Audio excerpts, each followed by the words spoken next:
morning, good morning, good morning, good morning. Welcome po sa ating morning coffee devotion. Martes po ng umaga, dito po sa ating alas 5:31 po ng umaga. November 10, 2020 po. November 10, 2020. Maraming salamat sa Panginoon sa pagbigay sa atin ng kalakasan. Maraming salamat sa Panginoon sa pagbigay sa atin ng buhay. Ngayong araw na ito, mga kakape, ating pong pag-usapan ang katulad po ng pinag-usapan natin kahapon na very sensitive po na pag-usapan dahil nga po ito ay sinasagasahan po ang ating pong buhay bilang mga mag-asawa. Anyway, ang pinag-usapan po natin ay tungkol po sa salita ng Diyos na kung saan dito po natin makikita ang kalooban ng Diyos o ang hangarin ng Diyos na dapat mangyari at makita sa isang mag-asawa o sa isang pamilya. Kaya napakahalaga, mga kapatid o mga kape, na ating buksan ang ating mga puso at ang ating pong kaisipan at tanggapin ang katotohanan na itinuturo po ng banal na kasulatan patungkol po sa ating relasyon bilang mga mag-asawa. Ayan po, kaya kahapon po ang napag-usapan po natin ay yung pundasyon ng isang pamilya na dapat ang Panginoong Jesus o ang ating Panginoong si Jesucristo ang sentro ng ating pong buhay sa isang pamilya. By that, kailangan bawat isa magsisimula po sa ating mga asawang lalaki, mga husband, mga wife, sa ating mga babae at sa mga anak, that it's every individual po, each individual sa pamilya, mga kakape, ay dapat tinatawag na Christ-centered. Kaya yun po ang ating pong pinakapundasyon o yung po yung haligi, ito yung po lakas natin bilang isang pamilya na ang Diyos po ang ating inuuna. Comment lang po tayo, mga kakape, at maya babasahin po natin lahat yan. At thank you very much for tuning in. God bless you all. At sinusubukan po natin na mas maaga po yung ating pong mga message para po sa mga nagmamadaling papasok sa mga trabaho o sa eskwelahan o ano pa man, ay at least tapos na po ang ating mensahe bago po tayo bumati sa bawat isa. Though we can see and all of us can see and read the comments. Thank you very much for all your love and desire to listen to the Word of God. God knows your heart. God bless you. Maraming salamat sa Panginoon sa araw na ito, sa pagbigay na naman niya sa atin ng pagkakataon para pag-usapan po ang kanyang salita. And particularly, we are tackling about husband and wife today. Hapon po, patungkol po sa pamilya, mula sa ama, anak, ina hanggang sa anak. Pero ngayon po, magpo-focus po tayo sa asawang babae at saka sa asawang lalaki. Yan po ang nakahanda na ating pong pagbuloy-bulayan ngayon. Kaya pakatatandaan natin, mga kapatid, kailangan natin magkaroon ng tinatawag na kababaang loob. Nang sa ganon, we will accept and we will take this as a lesson, or sasabihin natin ito ay dagdag kaalaman, o di kaya kung alam na natin, ito ay reminder para sa atin. At kung meron pa tayong dapat malaman, at kung ito ay tayo po ay kanyang tuturuan, pasalamat sa Panginoon sa pagkakataong ito na makapakinig muli ng salita ng Diyos. Let us always remember, man shall not live by bread alone, but by every word that proceeded out of the mouth of God. Maraming salamat, mga kape. Habang nagkakape, pag-usapan natin ang salita ng Diyos. Pero bago ang lahat, nais kong pakinggan muna natin ang awiting ito. Dahil alam nyo, ang problema ko lang po kasi, pag sa ganitong oras, talagang pag hindi ako nag-take ng gamot, talagang binabanatan na naman ako ng aking pong problema sa paghinga. Ay, alam nyo na yun. Okay, so let us listen to this song. At alam natin tong kantang ito, but it will remind us again about pasasalamat sa ating Panginoon sa ginagawa niya sa ating buhay. Pakinggan po natin ito.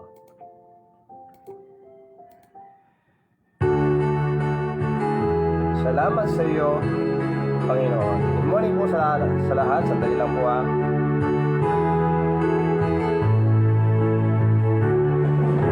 Salamat sa iyo, Panginoon. Salamat sa buhay ko ngayon. Kung hindi sa iyo ay walang matatamo ang mga pagsusumikap ko.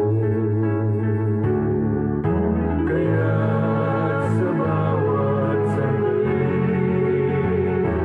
sa iyo ako'y magpupuri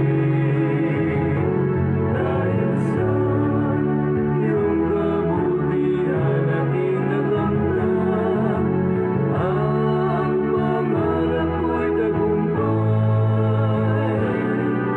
Salamat sa iyo, Panginoon. Salamat sa buhay ko ngayon. At kailanman sa iyo ay hindi magbibitaw. Sa buhay ko'y ikaw ang siyang tanglaw. Salamat sa iyo, Panginoon. Salamat sa buhay ko ngayon. Kung hindi sa iyo ay walang matatamo ang mga pagsusumikap ko. Kaya sa bawat sandali sa iyo ako'y magpupuri dahil sa iyong kabutihan at inaramdam ang pangarap ko'y tagumpay. Salamat sa iyo, Panginoon. Salamat sa natunggan ko ngayon. At kailanman sa iyo ay hindi magbibitaw. Sa buhay ko'y ikaw ang siyang tanglaw. Sa buhay ko'y ikaw ang siyang tanglaw.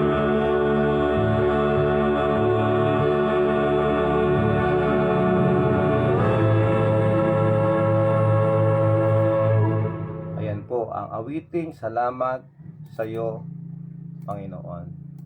Maraming salamat sa Panginoon dahil po sa Kanya kaya tayo ay buhay.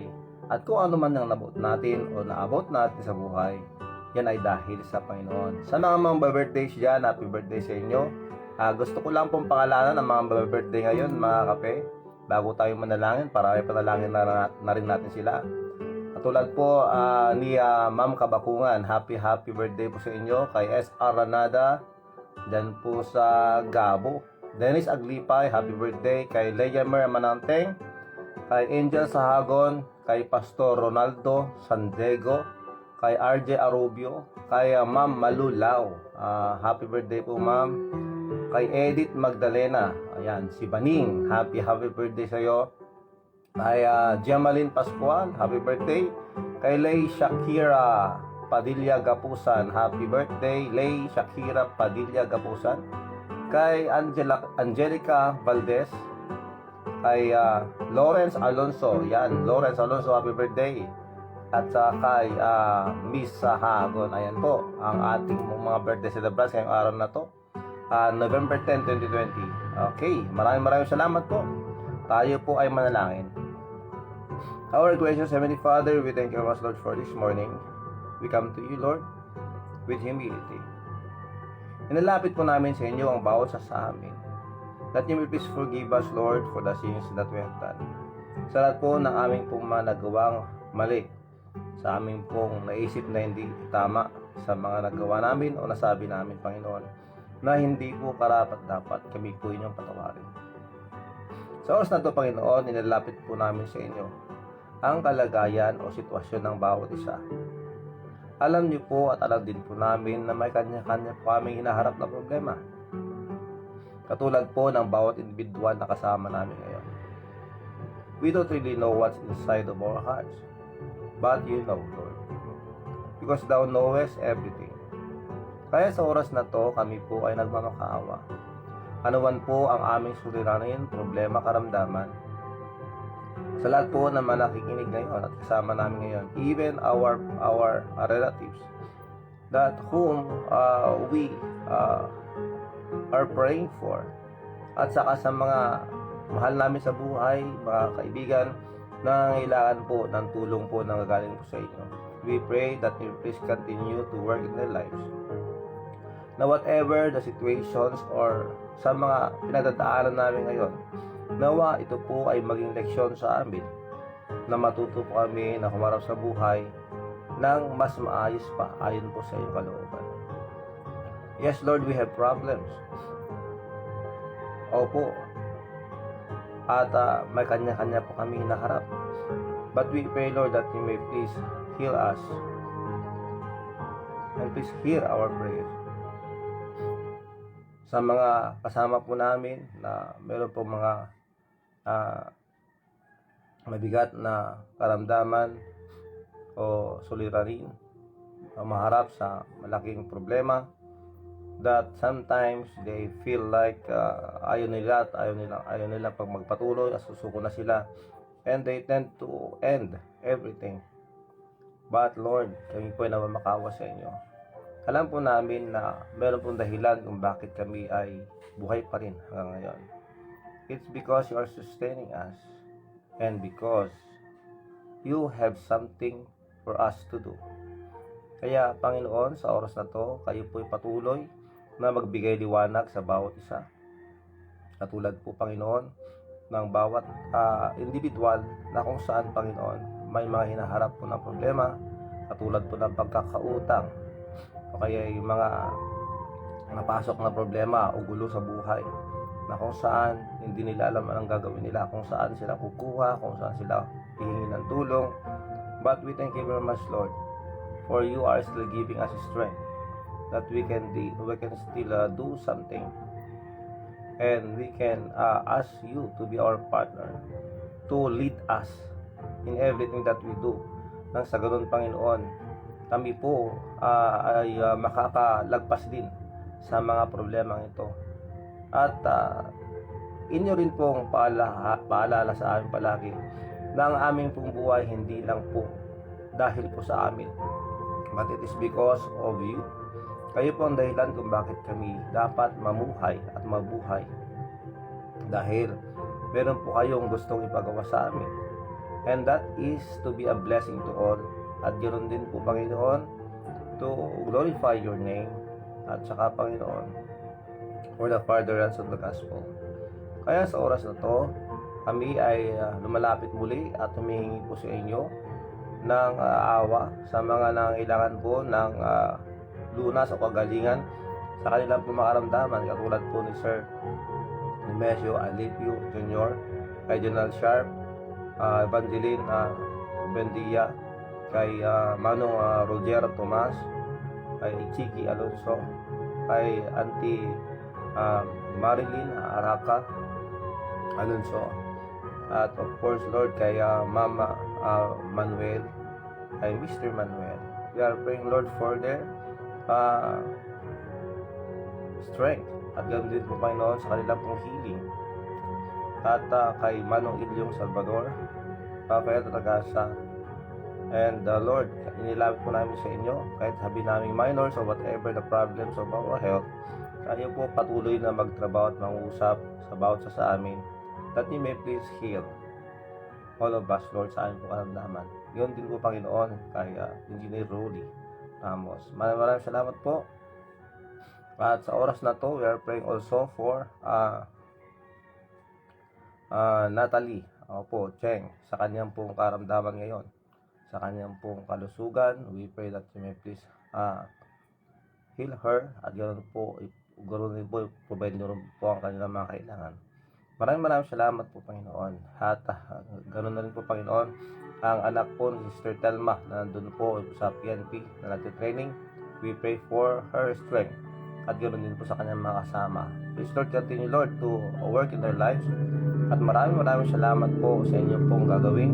At patuloy po kayong magtrabaho, Panginoon, kay Uncle Jimmy, kay Uncle Sammy, kay Uncle Flor, kay Auntie Irene, Alonso, naroon din po kay Ate Rene Laborte po sa kanyang pong kalusugan. Sa bawat sa amin din po, Panginoon. Please protect the frontliners. Lahat po sila, Panginoon, including the PNP and the medical staff, doctors, nurses, mga armed forces of the Philippines. Lahat po sila, Panginoon, and please bless our country.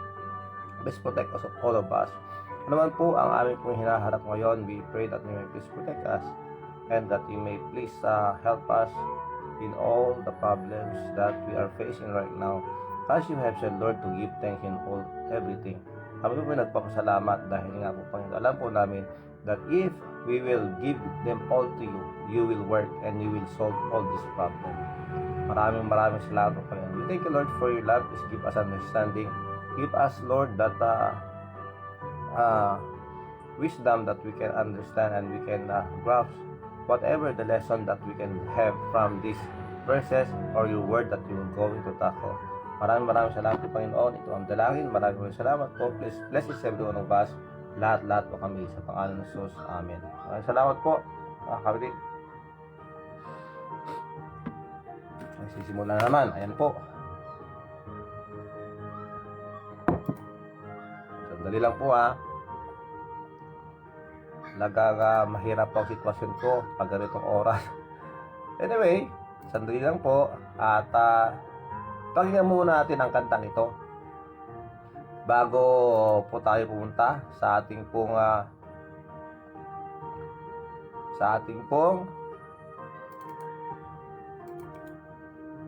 mensahe. Kailangan kong ayusin ang sarili ko. Sandali lang po, ha. Pasensya na po kayo.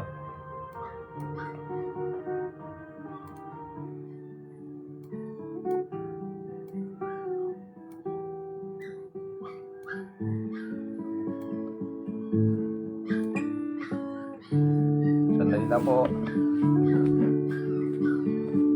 Huwag mo sanang isipin, hindi kita natatanaw. Huwag mo sanang isipin, iniwanan na kita. Lagi lang nakikita sa paglipas ng araw, at ating nalalaman ang iyong pagdurusan. Hindi ko rin naman po mapigilan ang sarili. Hindi ko kayo papatiin po habang nakikinig po sa awiting ito. At habang pinapakalma po natin ang sitwasyon ng aking pong paghinga. Ayan, alam niyo na ang ibig sabihin. Maraming salamat, Kaspo Galing sa Asunsyon. Nagme-message po sa akin ang anak nyo. Ayan. Kaspo Galisa. Rizalito Lopez, maraming salamat. Good morning. At kay Ma'am Telma Harapat po Edlaw, huwag po natin kalimutan ipanalangin ang kanyang anak na si Christine sa PNP training. Ayan po. Sir Mina Pascual, Sosan Dumrigue, hello, good morning, good afternoon or good noon dyan po sa Hawaii. Maraming salamat. Sonny Boy, Bagay Dalire, maraming salamat Sonny Boy. Jinky Sanaya, diba? Yes, of course kay Romualdo. Maraming salamat. Ayan, glory to God po kaya sa ating pong singer ngayon, si Brother SK Chairman Edgar Alonso. Maraming salamat po. Ma'am Meme Aljen dyan po sa Kent, England. Of course sa Sunderland po kay Sir Edgar. Maraming salamat.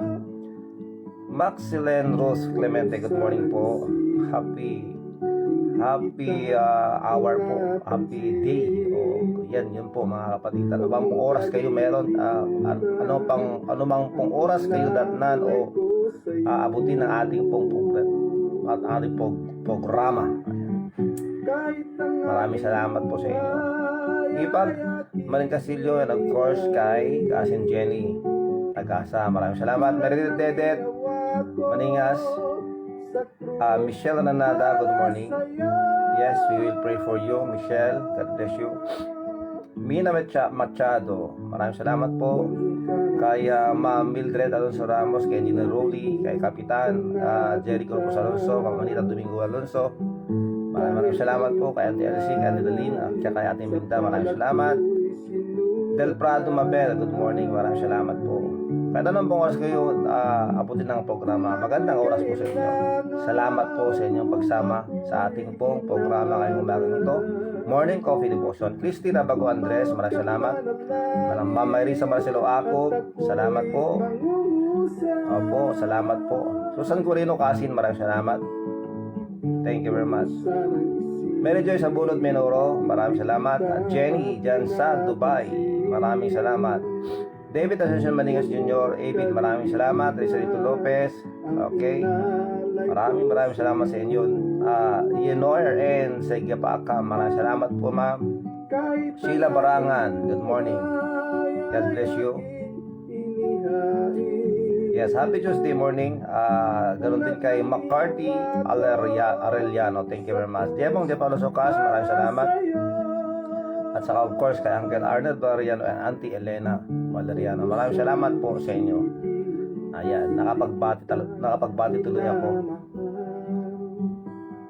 Maraming salamat po. Kasama po natin si Ma'am Lubili Ragasa Ramos dyan po sa California. Hindi ko pa lang, hindi ako sure mama kung sa California po kayo. Ma'am Lubili, maraming salamat po. Of course kay Ma'am Anita Domingo Alonso, yes, maraming salamat. And kay Mary Mariano. Yan, dadako na po tayo sa ating pong pag-usapan ngayon na sinasabi ko nga sa inyo mga kapatid, very sensitive itong pag-usapan natin. Dahil patungkol po sa mga asawa, dahil alam niyo po,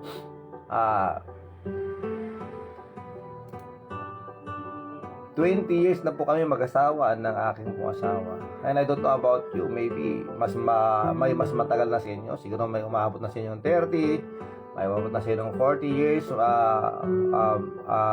mag-asawa na kayo. 30 years of marriage, 40 years of marriage. Pero hindi po yun ang issue dito mga kapatid, mga kape. Ang issue po rito ay kung ano ang tinuturo ng Biblia patungkol po sa dapat kaugalian o attitude. Ayan, yun po ang ating caption, attitude, partner. Ayan, attitude, yung pag-usapan. Kahapon po, ang pinag-usapan po natin ay patungkol po sa pundasyon o sa lakas, sa yung tinatawag nating haligi ng ating pamilya para po ito maging matatag. At ang napag-usapan po natin kahapon bilang ama, ina, at saka mga anak at bilang asawa, kailangan nating maging Christ-centered person. Dapat tayo ay magkaroon ng tinatawag na ang Diyos ang ating inuuna at ang ating pong siyang ina-acknowledge sa bawat galaw, bawat plano, sa bawat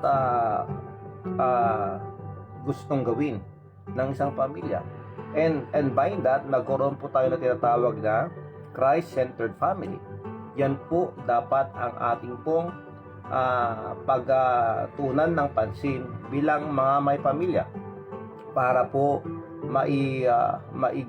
magabayan po natin ang ating pong pamilya na magagawa ang naaayon po o ayon sa kalooban ng Diyos sa bawat pamilya. Let us remember, the first institution that God established is the family. Bago pa man establish ng Diyos ang church at saka government, family po muna. Kaya nga sabi natin, a strong family that will lead to a strong community and that will lead to a strong republic. Yun po nga po ang sinasabi natin eh. And of course, sa pagdating sa church, ganun din po mga kakape, na ang church ay bumubuo ng mga families who are with God. Ibig sabihin ng mga kapatid, sa lahat ng mga individual na nagsitanggap sa Panginoong Jesucristo, pag-acknowledge sa Panginoong Jesucristo bilang kanilang tagapagligtas, bilang kanilang Panginoon, yun po at kung buong pamilya po ay meron pong pananampalataya kay Kristo, then you are a strong family that will be a help or big help to every churches or to a church where you are in. Kaya napakahalaga mga kapatid yung tinatawag nating Christ-centered family in order for us to have a good church. Of course, there's no perfect church. Tandaan po natin yan. The perfect church only can be found when we will be with our Lord Jesus Christ. Yun po yung glorious church na sinasabi. Yun po ang sinasabi ng Biblia na katawan ni Kristo, ang iglesia o ang church. Ayan po, mga kakape. Ngayon po, ang ating pag-uusapan ay makakalap dito sa aklat ng Ephesians. Ephesians chapter 5, verse 21 hanggang 27. Ito pong sinasabi, mga kakape. Makinig po kayo mabuti. Ephesians chapter 5, verse 21 to 27. Submitting yourselves one to another in the fear of God. Ayan po. Wives, submit yourselves unto your own husbands as unto the Lord. Kahapon po, yung ating pong binasa sa Colossians, wives, submit to your own husband. Pero dito mga kapatid, meron po siyang dinagdag dito. Wives, submit yourselves unto your own husbands as unto the Lord. Ayan po. Verse 23. For the husband is the head of the wife, even as Christ is the head of the church, and He is the Savior of the body. Siya ang tagapagligtas ng katawan. Ang katawan ni Kristo. That means the church, mga kapatid. Therefore, as the church is subject unto Christ, so let the wives be to their own husbands in everything. Ang pag-usapan mo natin dito yung attitude, mga kape ha. Yun po ating pong direct na ituturo ngayon. Attitude. What should be the attitude of the wife? And what should be the attitude of the husband towards his wife? And the wife towards his husband. Ayan po. So, dito po tayo mag-focus ngayon. Verse 25. Ito ang sinasabi. Verse 24, ulitin ko po. Therefore, as a church is subject unto Christ, so let the wives be to their own husbands in everything. In everything. Tandaan po natin yan. Biblia po ang ating binabasa mga kapatid. Husbands, love your wives. Mga lalaki. Husbands, love your wives. Even as Christ also loved the church and gave himself for it. And gave himself for it. So that's how God wants the husbands to love their wives as God loved the church and gave His life for the church.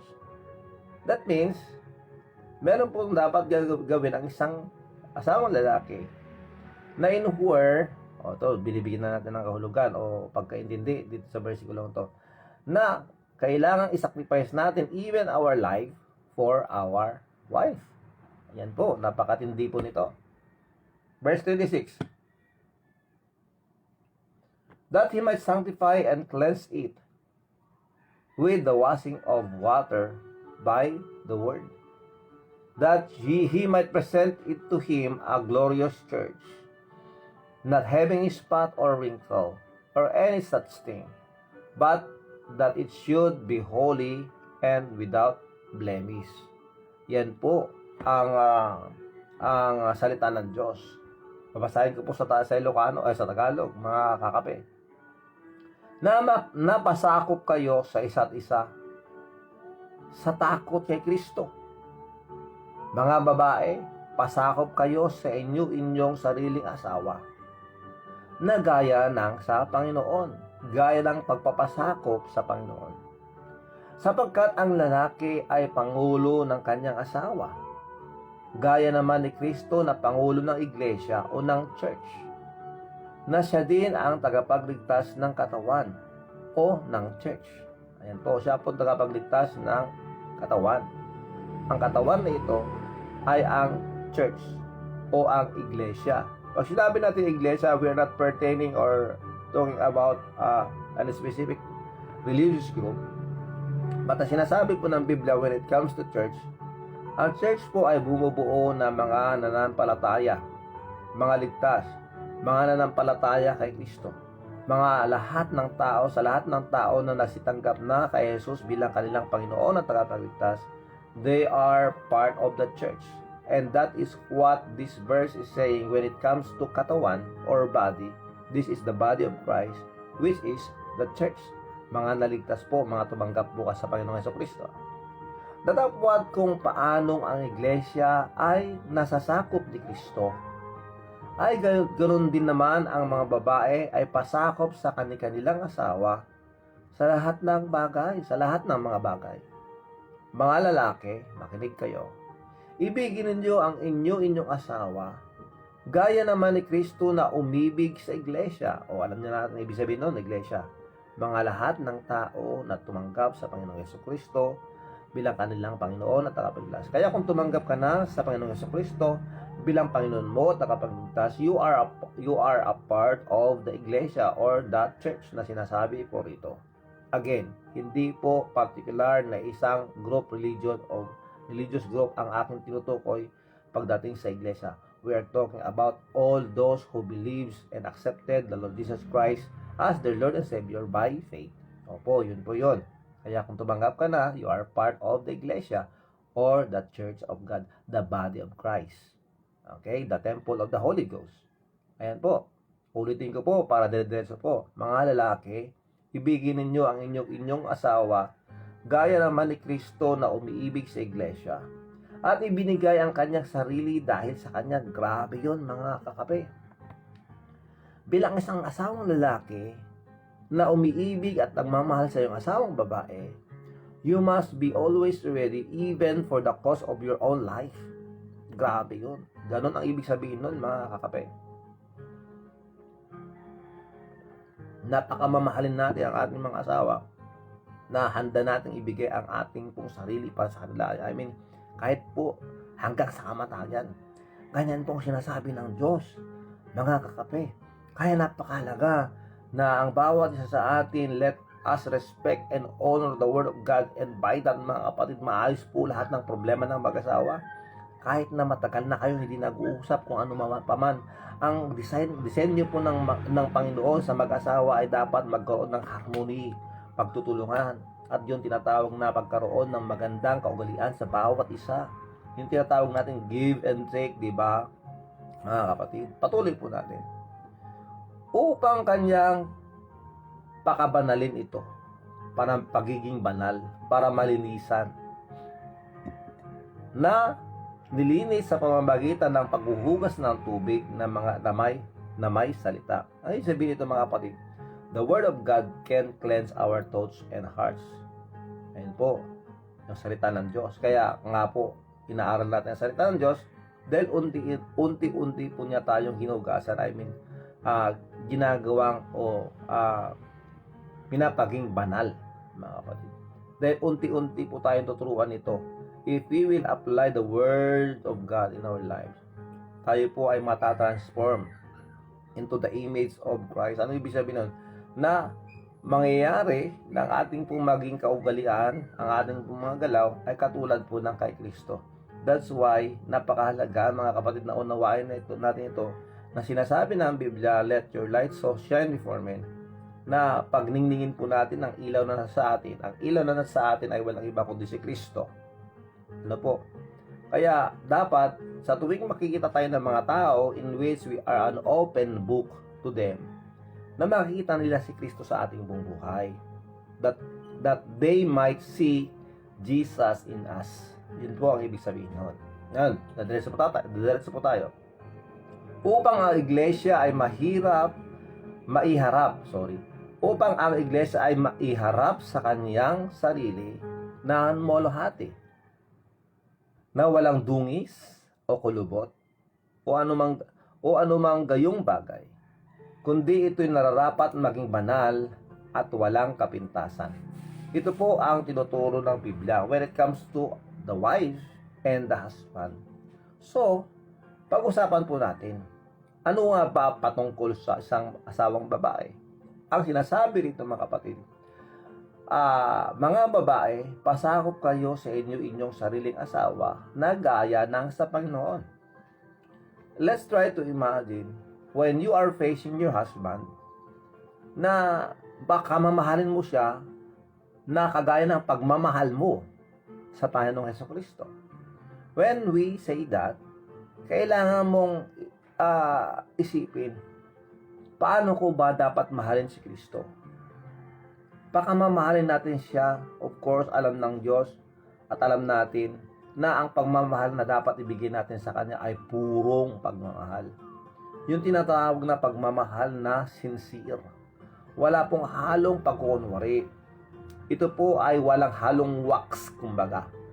Kung pagdating po sa ginto o sa perlas, ito po ay sincere. Purong-puro. Wala pong halong wax.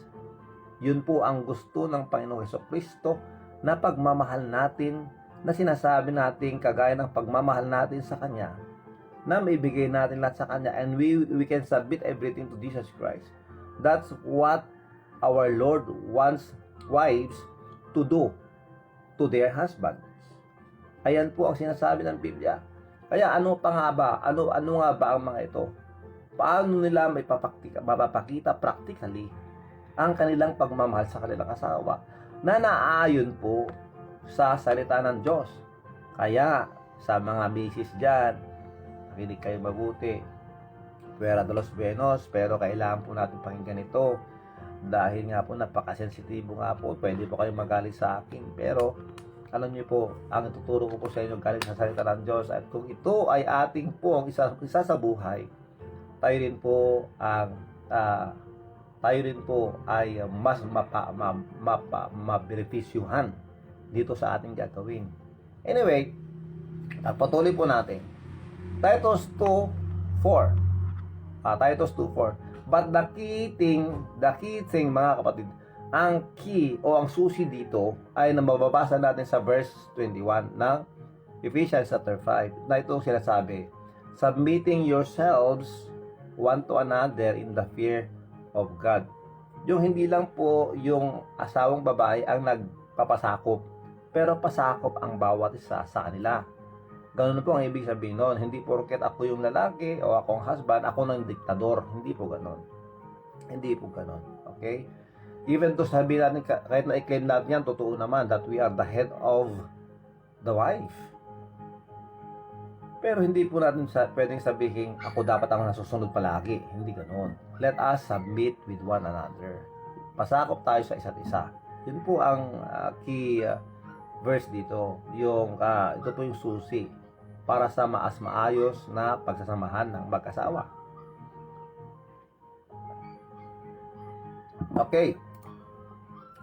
For the wife, that they may teach the young woman to be sober, to love their husbands, to love their children, to be discreet, chaste, keepers at home, good, obedient to their own husbands, that the word of God be not blasphemed. Diba? Kailangan daw magpasakop at masumunod ang asawang babae sa asawang lalaki, para hindi po masira o hindi po mapawalang kabuluhan ang sinasabi ng salita ng Diyos. That the word of God be not blasphemed, para hindi po maging katawa-tawa ang salita ng Diyos. Dapat ang babae susunod o magpasakop sa kanyang asawang lalaki. 1 Peter 3:1. Likewise, ye wives, kayo mga babaeng asawa, be in subjection to your own husbands. And if any obey not the word, andyan na naman. Ginagawa natin ito at kailangan nyo gawin ito dahil kailangan din yung sumunod sa sinasabi ng banal na kasulatan na salita ng Diyos. If any obey not the word, they also may without the word be won by the conversation of the wives. While they behold your chaste conversation coupled with fear. Dapat meron tayong tinatawag na takot sa Diyos in everything. Ayan po mga kakape. Now, ito po yung mga practical na pamamaraan na kung paano maisabuhay o mag-submit ang isang asawang babae sa kanyang asawang lalaki. Ang word dito is to be a submissive wife. Opo. A submissive wife is recognizing a divinely given order in the household that the husband is the head of the wife. Yan po, pakatandaan natin. Ito po yung disenyo ng Panginoon na ang lalaki ang maging ulo o leader ng pamilya. Opo. Pero nangyari kasi ngayong panahon natin, kung sino ang mas maraming pera sa dalawa, siya ang mas powerful. Ayan po. Yan po ang nangyayari ngayon. But if we will go back to what the Bible is teaching, na dapat ang isang asawang babae, a submissive wife, is recognizing a divinely given order in the household that the husband is the head of the wife.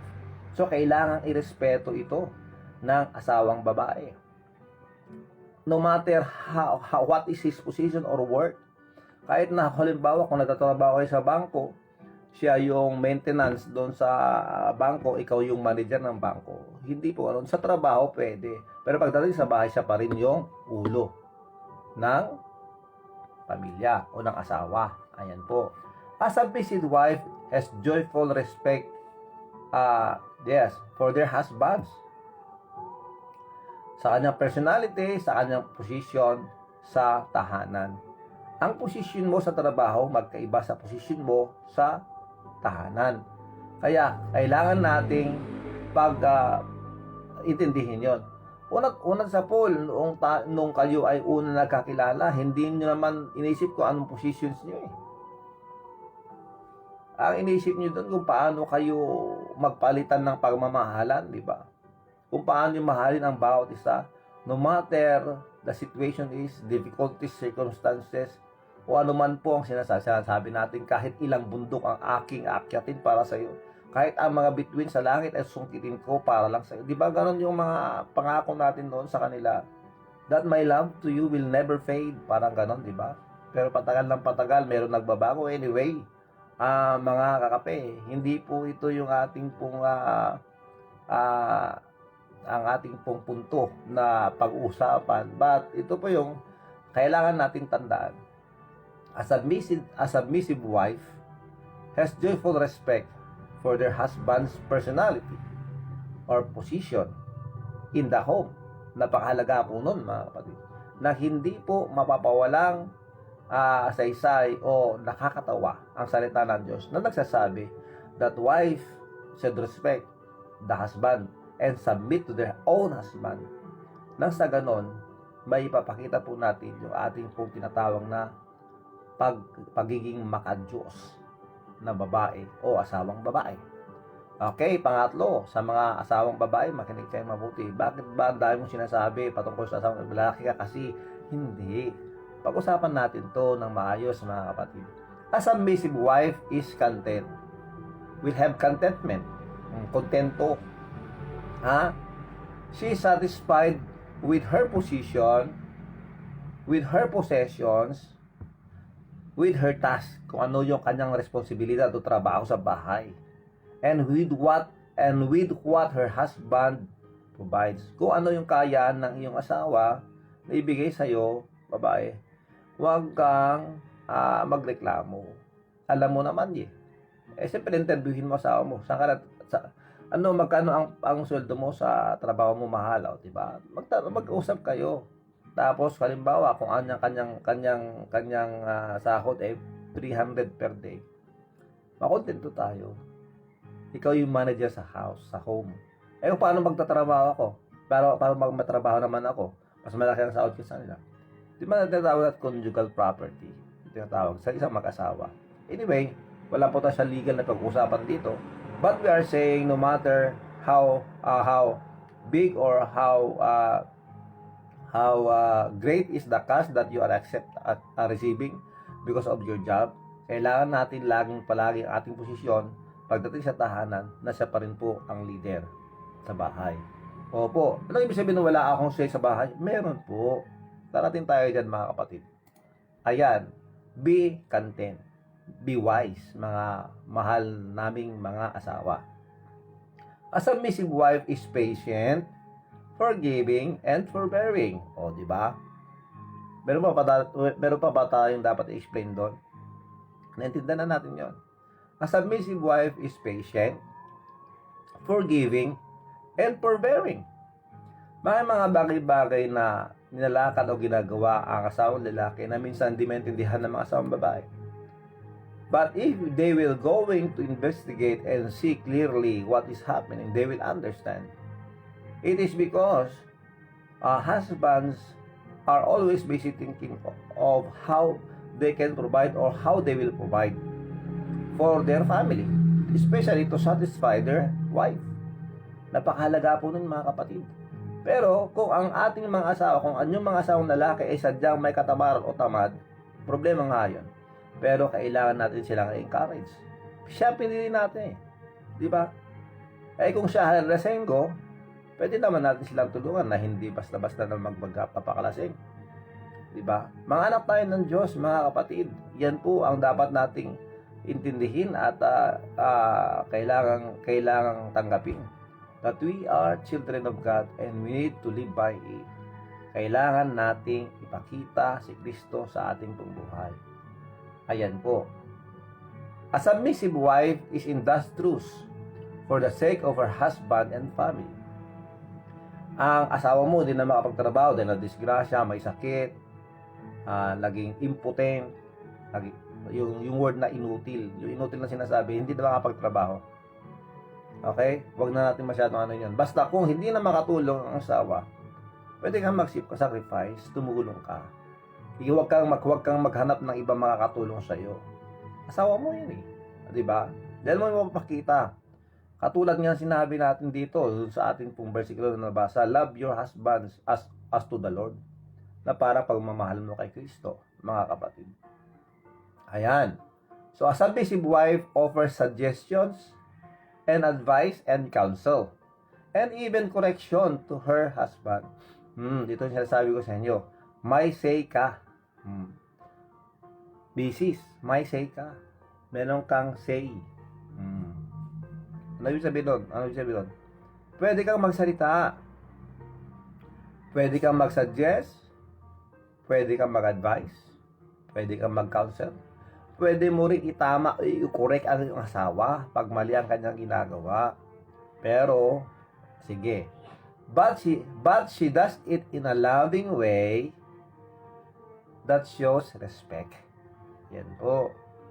Kasi nga, alam natin na ang ama o ang asawang lalaki ay malakas when it comes to physical. Sa ating pong katawan. Di ko lang alam sa iba, pero meron namang mas malaking babae kaysa lalaki na kaya nilang bugbugin ang kanilang asawang lalaki.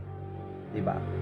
Pero, pag sinasabi nating, dahil karamihan mga kapatid, ang babae ay hindi po niya kayang saktan ang kanyang lalaki, do meron namang nangyaring ganun, dahil sa pamamaraan ng mga kababaihan para depensahan o protektahan ang kanilang sarili, ay yung pagdadadakdak, pagsasalita.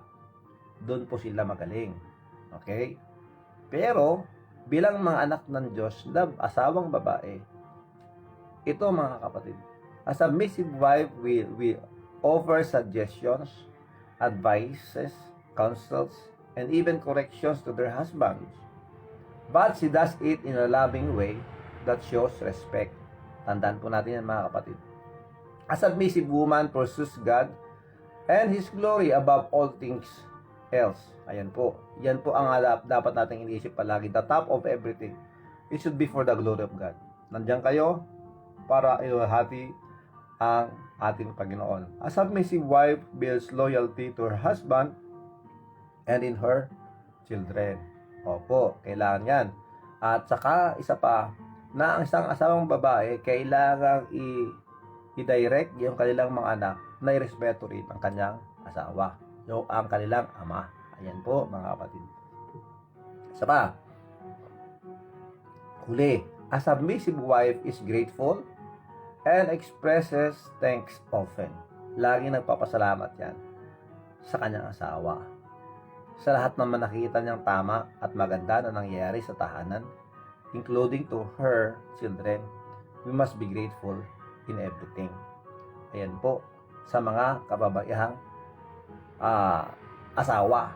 Ayan po ang sinasabi at tinuturo ng Biblia na mas maganda na i-practice ang mga ito nang sa ganon may papakita natin yung ating pong loyalty, ang ating pong pagiging submissive wife sa inyong mga asawa. Ayan po. Sa mga lalaki naman, okay, simple lang sa mga lalaki. Napakasimple pero napakahirap. Papasahin ko po ang sinasabi ng Biblia. Mga kalalakihan, makinig kayo rito. Husbands, love your wives, even as Christ also loved the church.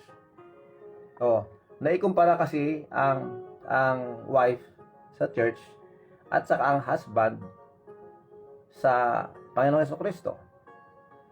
Paano ba minahal ng Panginoong Jesucristo ang simbahan o ang church? Ang iglesia. Paano niya minahal ito? Anong ginawa ni Kristo para dito? Tandaan natin ang sinabi ng Diyos, "For God so loved the world that He gave His only begotten Son." Jesus Christ died. He sacrificed Himself for the church. For He saved the church. And He wants the church to be sanctified. Gusto ng Panginoon Kristo na malinis o magiging banal, mamuhay na banal, may kabanalan, ang simbahan o ang iglesia. Mga kapatid, ganon din po ang gusto ng Diyos na i-apply ng isang asawang lalaki sa kanyang asawang babae.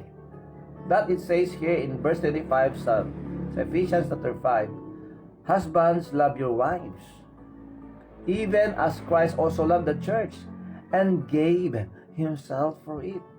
Nahanda nating ibigay at sakripisyo ang ating pong sariling buhay para sa ating asawang babae. Na hindi yung dahil wala ka nang makuha o wala ka nang tao dito, yung hindi mo na mapapakinabangan ng asawa mo, ang gagawin maghahanap ka na ng iba. Hindi naman ganung tama, mga kakape, lalo na sa mga amang nakikinig ngayon. Sabi dito sa verse 26, "That He might sanctify and cleanse it with joy. Cleanse it with the washing." Ulitin ko po. Tumatakbo kasi ang utak ko sa mas mabilis na words. Pero babasahin ko po carefully. Verse 26, "That He might sanctify and cleanse it with the washing of water by the word. That He might present it to Himself a glorious church." Ang Panginoong Jesucristo yan. Na gusto niya maging banal ang kanyang iglesia nang may present niya o may pakita niya ang iglesia sa kanyang Ama na malinis and blameless. Ito ang sinasabi nito. Now, ito po. Makinig kayong mga kalalakihan katulad ko. Let us love our wife in the light of Christ's special love for His bride. Pakamamahalin natin ang ating asawa na katulad ng pagmamahal ni Kristo sa kanyang nobya. Sino ba ang nobya ni Kristo? Ang simbahan. Ang iglesia. Sino ang iglesia? Tayong mga nampalataya sa Kanya. Yan po ang iglesia. Again, I am not pertaining to a particular group, religious group. We're talking about the body of Christ, ang katawan ni Kristo. Dahil nga ang kalooban ng Diyos sa iglesia ay maging malinis ito at poprotektahan niya ito at binigay niya ang kanyang buhay para dito. Ganon din, napakasimple. Kanina siyam yung naipakita natin at nabasa natin para sa praktikal na pamamaraan ng pagkilala ng asawang babae doon sa asawang lalaki. Pero sa mga lalaki, ito lang napakasimple mga kapatid. Napaka-easy, pero napakahirap gawin. Dahil kailangan nating ibigay ang ating sarili para sa ating asawa. Kailangan nating ibuwis ang ating buhay para sa ating asawa. Ganun po dapat katindi ang pagmamahal natin na ibibigay natin sa ating mga asawang babae. Yan ang sinasabi mga kapatid ng salita ng Diyos. That Jesus Christ gave Himself for the church. At ganoon din dapat ang isang lalaki. Love your wives even as Christ also loved the church. We need to respect our wives. Opo, kailangan natin silang irespeto. Igalang din natin sila. Hindi porket sila ay under sa atin, kailangan natin maging diktador sa kanila. Hindi po ganun dapat. Let us always remember this. Let us obey what the Bible says, that they are weaker vessel. Sila po ay babasaging bagay na kailangan po nating ingatan. Mga ama, ang babae minamahal, hindi sinasaktan. Oo, di ba? Napainom ako ng kape doon, ah. Okay, sige, tuloy natin. Loving our wives in light of Christ's work on the cross. Tandaan natin to. Anong ginawa ni Kristo nung siya ay napako sa cross? Dumanak ang kanyang dugo para maligtas at mahugasan at bilhin ang kanyang mga anak, ang mga tao.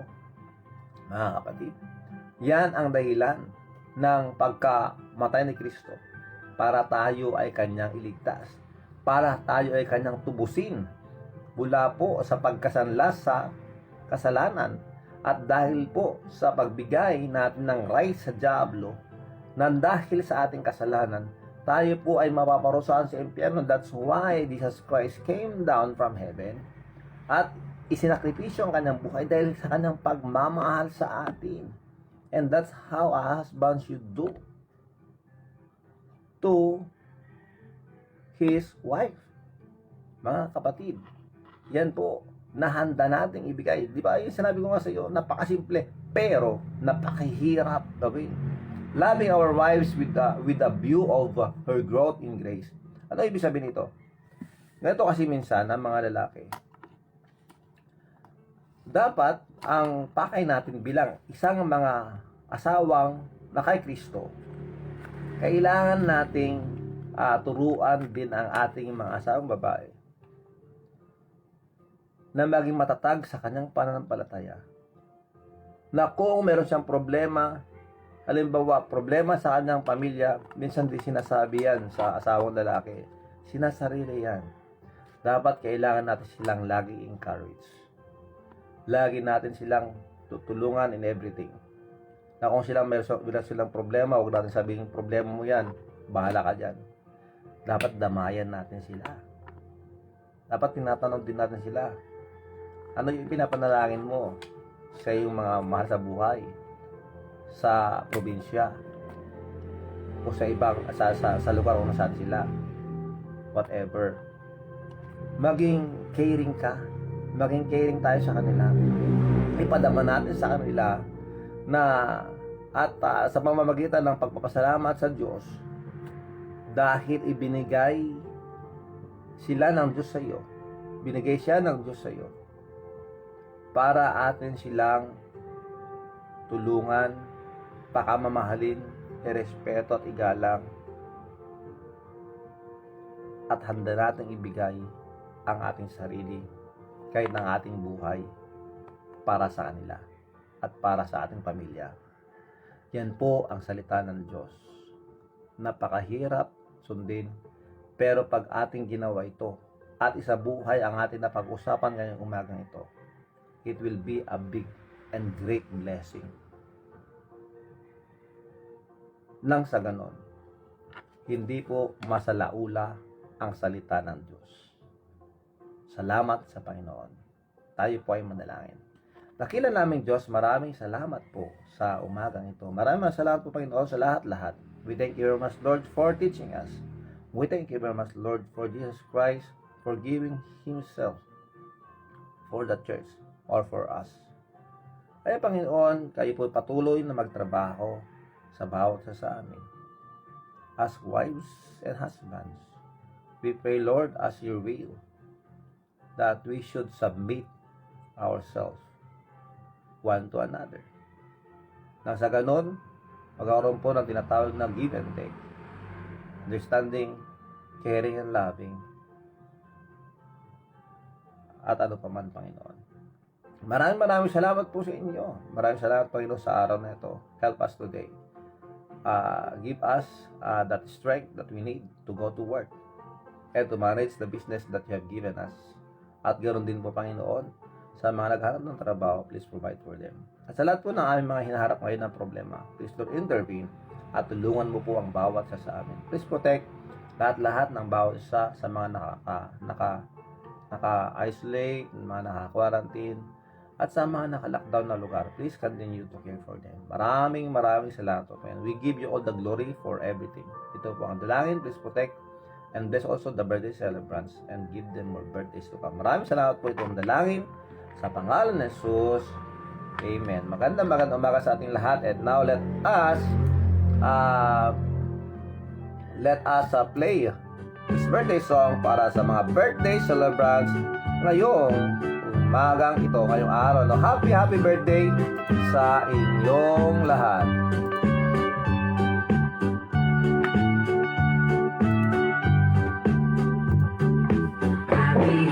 Maraming salamat po. God bless you all. Happy birthday to you. Yes, once again, happy birthday to Ma'am Leticia Alonso Pascual Kabakungan, kay S.R. Aranada, Dennis Aglimay, kay Leia Mer Mananteng, kay Angel Sahagon, Pastor Ronaldo San Diego, RJ Arobio, Mama Lao, happy birthday, kay Eric Baning Magdalena, happy birthday, Gemaline Pascual, Lay Shakira Padilla Gamusan, Angelica Valdez, King T Star, happy birthday, kay Daniel Rin Doyre, kay Lawrence Alonso, of course, lahat po sila, happy birthday sa inyong lahat. Maraming salamat po. Thank you very much, Cheng Lagura. God bless you. Jenny Rogasa, salamat kasi. Chairman Charles Justin, good morning. Maraming salamat po sa inyo lahat. Ma'am Primrose Manglalan, Ronica Rivera, maraming salamat. Dong Ferreras, maraming salamat, Brother Dong. Rogelio Alonso Reyes, ayan po.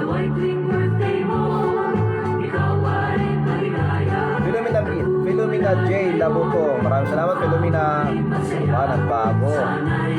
Philomena PJ, Andres de los Santos Tina, maraming salamat. Fred Corpus, maraming salamat, sir. Maribel Alonso Raganit, Jets Abroad, maraming salamat. Happy birthday sa lahat ng mga birthday celebrants ngayon. May God bless you and may God give you more birthdays to come. Maraming salamat, Manong Edwin Kawili, JJ Osnola, maraming salamat. Rosalie Avero Maningas, Justino Balintona, maraming salamat. Sir Balintona, God bless you. Florin Manuel Jr., please don't forget to share our message. Maraming salamat. Kami Claire Almondia dyan sa Malaysia. Merwina May Rabago Bahado. Bukas na ba yon? Merwina, thank you very much. Kami Claire. Joshua Kelebansyon, good morning. Maraming salamat. Sir Isyo Raja Sanwani, my Indian National Friend, thank you very much. God bless you po. Sir Mina Pascual. Okay, good morning po sa lahat ng kakape at sa inyo po, Uncle, at sa pamilya nyo. Nanang Dungo, God bless everyone, stay safe and bless every day. Maraming salamat. Jade Batalyones, maraming salamat po for joining us. Welcome po sa ating morning coffee devotion. We are having this live on FB every day po, 5:30 to 6:30. Ang oras po natin 6:34. Lumagpas na po tayo, pasensya na po kayo.